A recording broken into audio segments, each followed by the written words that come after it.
Hello and welcome to some beginner cross-stitching tutorial videos.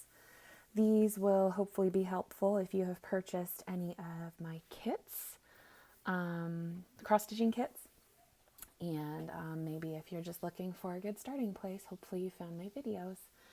So I have with me my hoop with my cloth. I've got some of my sharp scissors that I love to use for my floss, because sometimes massive scissors, it feels like overkill, but these are nice and sharp, get a good cut the first time.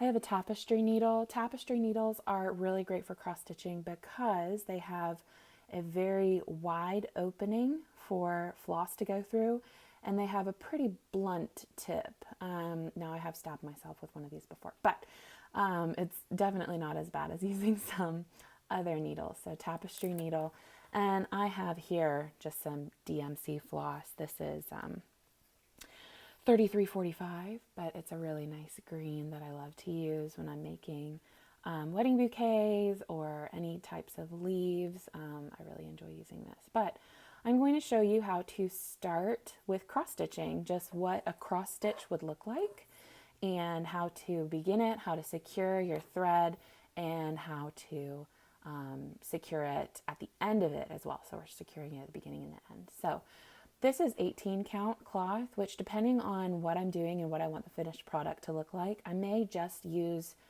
2 strands or I may use 3 strands, but for the sake of this video, I'm going to use 3. So this is a 6 strand DMC embroidery floss, but I am going to separate out the 2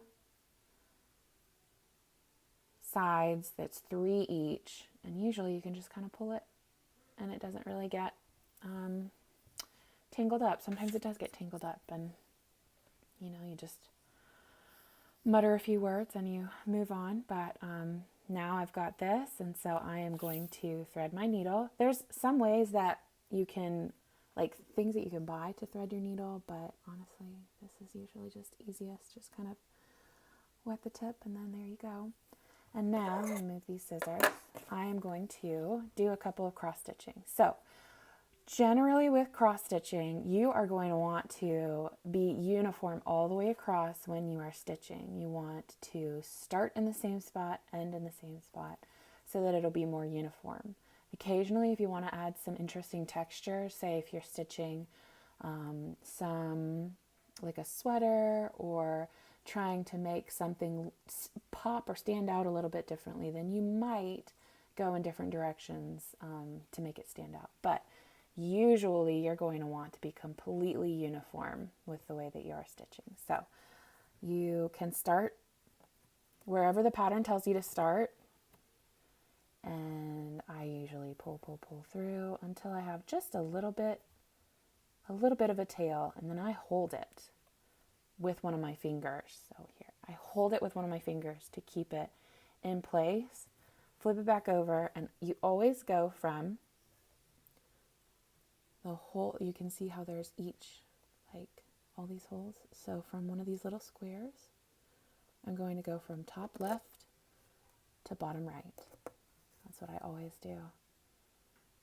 And then you find the top right, if you guys can see that, top right, and as I pull it through, I flip it over and see if I can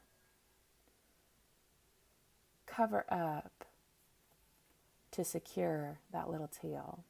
So I have secured the tail, and then I go from top right to bottom left, and that is one stitch. One stitch. Now there's plenty of ways that you can do this. If you want to go from top right to bottom left first,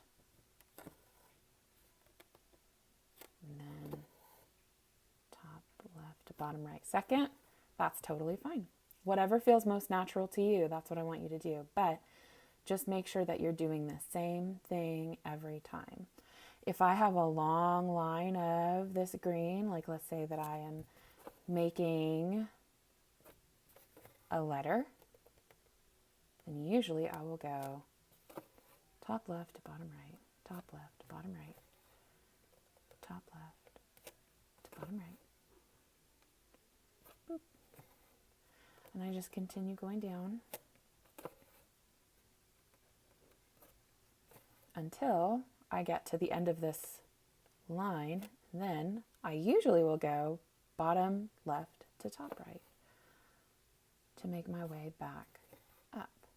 Bottom left to top right. Bottom left to top right. And on it goes. I personally find this entire process very therapeutic.